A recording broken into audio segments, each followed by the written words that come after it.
আসসালামু আলাইকুম। সবাই কেমন আছেন? আশা করি ভালো আছেন। তো অনেকদিন পরে আজকে আপনাদের সামনে ভিডিও নিয়ে চলে আসলাম। তো সে কথা পরে বলবো।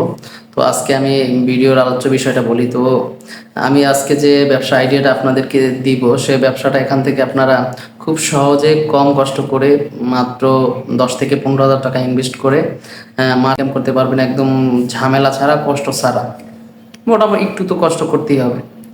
তো যারা চ্যানেল নতুন আছেন অবশ্যই চ্যানেলটি সাবস্ক্রাইব করে দেবেন এবং ভিডিও সম্পর্কে কমেন্ট করে অবশ্যই বলবেন। আর প্লিজ ভিডিওটি না টেনে অবশ্যই শেষ পর্যন্ত দেখবেন, তাহলে পুরো আইডিয়াটা আসলে বুঝতে পারবেন। তো কথা না পারে চলুন ভিডিওটি আলোচনা করি যে আসলে বিষয়টা কি।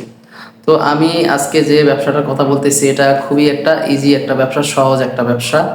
এবং আপনি পরবর্তীতে এই ব্যবসাটা শুরু করলে আপনি বড় লেভেলে একটা কারখানা তৈরি করে ফেলতে পারবেন চাইলে, যদি আপনি আরও টাকা ইনভেস্ট করেন। শুরুতে যদি দেখেন যে না, আপনার প্রোডাক্টগুলো চলতেছে, মার্কেটে মানুষ নিচ্ছে।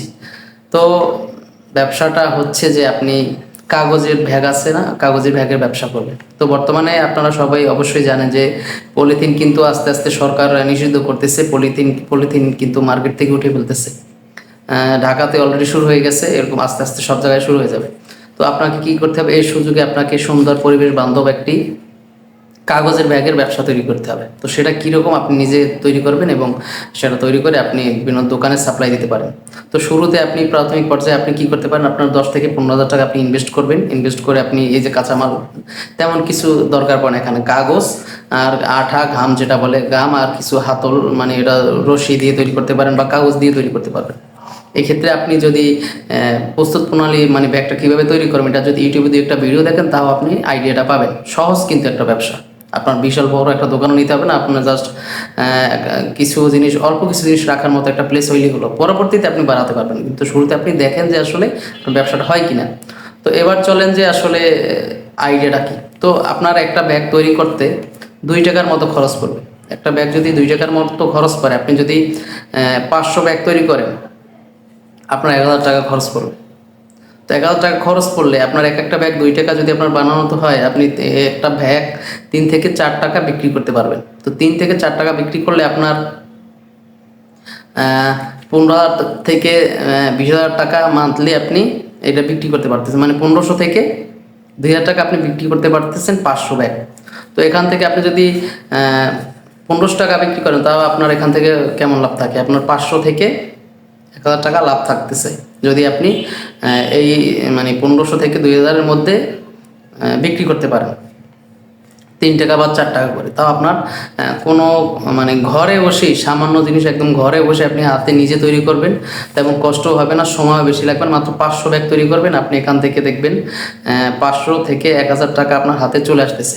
তো এখন যদি দেখেন যে আপনি পরবর্তীতে আপনার এই ব্যবসাটা চলতেছে বা এই ব্যাগটা চলতেছে, তাহলে পরবর্তীতে আপনি কিন্তু ওই সেট আপটা আরও বড় করতে পারেন। যেমন আপনি যদি একটা মেশিন তৈরি করেন, একটা মেশিন কিনে নিয়ে আসেন ব্যাগ তৈরি করেন, তার দেখবেন আপনি ডেইলি 2, 3, 4, 5,000 ব্যাগ তৈরি করতে পারবেন। আপনি স্টকে রাখতে পারবেন আপনার দোকানে। তার পরবর্তীতে আপনি বিভিন্ন জায়গায় সাপ্লাই দেবেন। এখন কথা হচ্ছে যে আপনি যে 500 ব্যাগ তৈরি করলেন শুরুতে, ওটা কোথায় সাপ্লাই দেবেন?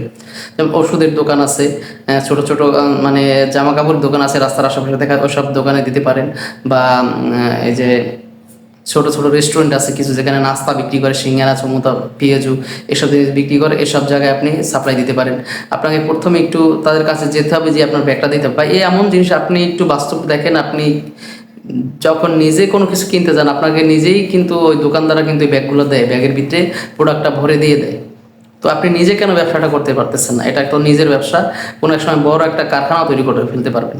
তখন আপনি এভাবে যদি দেখেন যে আপনার ব্যাগটা চলতেছে, আপনি মার্কেটিং করলেন একটু, আজকে 2টা দোকান বাড়ালেন, কালকে 5টা দোকান বাড়ালেন, পরের দিন আরও 10টা দোকান বাড়ালেন, এরকম করতে করতে দেখবেন আপনার এটা পরিচিত হয়ে গেছে। তখন দেখবেন আপনি অনেক বড়, তখন আপনি নিজেই ভাববেন যে না, আমি এটা হাতে না করে এখন একটা মেশিন কিনতে পারি। মেশিন কিনে তারপর মেশিনে ডেলি 3, 4, 5,000 ব্যাগ তৈরি করি। তারপর আমি 1 সপ্তাহ বসে সেল করি। বা আমি 10,000 ব্যাগ তৈরি করলাম, আমি 1 সপ্তাহ 15 দিন বসে সেল করি, তারপর আবার এক চালান তৈরি করি। এরকম করে করে দেখবেন আপনার ভালো একটা বড় পরিসর একটা ব্যবসা কিন্তু হতে পারে এটা। আমি যেটা বলছি আমার কথা অনুযায়ী আপনি একটু যাচাই বাছাই করে দেখবেন যে মার্কেটে আসলে এটা কেমন চলতেছে, কাগজের ব্যাগ আসলে চলে কিনা, কত দাম হতে পারে। নিজে আমার কথা অনুযায়ী যে আপনি ব্যবসা শুরু করবেন এরকম না, আমার কথা আমার ভিডিও দেখবেন, হয়তো বা অন্য কারো ভিডিও দেখবেন, বাস্তবে একটু মিলাবেন যে আসলেই সত্যি কিনা জিনিসটা, এরকম ব্যবসা হয় কিনা বা মানুষ নেয় কিনা, এটা চলে কিনা। তখন যদি মনে করেন যে না এটা ব্যবসাটা করা যায়, তখন আসলে আপনি এই ব্যবসাটা করবেন। আমি জোর করতেছি না যে আমার ভিডিওটা দেখিয়ে আপনি ব্যবসা শুরু করেন। আপনি আমার কাছ থেকে আইডিয়াটা নিয়ে আপনি ভালো করে ঘাটেন, দেখেন যে আসলে ব্যবসাটা চলে কিনা, করার মতো কিনা। তখন যদি মনে হয় যে না করতে পারবেন, তখন আসলে আপনি ব্যবসাটা শুরু করুন। তো আজকের ভিডিও এই পর্যন্ত, ভিডিওটা আর বেশি দীর্ঘায়িত করতেছি না। যদি এতক্ষণ আপনার ভিডিও দেখেই থাকেন ধৈর্য ধরে, প্লিজ চ্যানেলটি সাবস্ক্রাইব করে দেবেন। ইনশাল্লাহ এখন থেকে কন্টিনিউ এই চ্যানেলে ভিডিও পাবেন এবং চ্যানেলের সাথে থাকবেন। ধন্যবাদ, সবাই ভালো থাকবেন। আসসালামু আলাইকুম।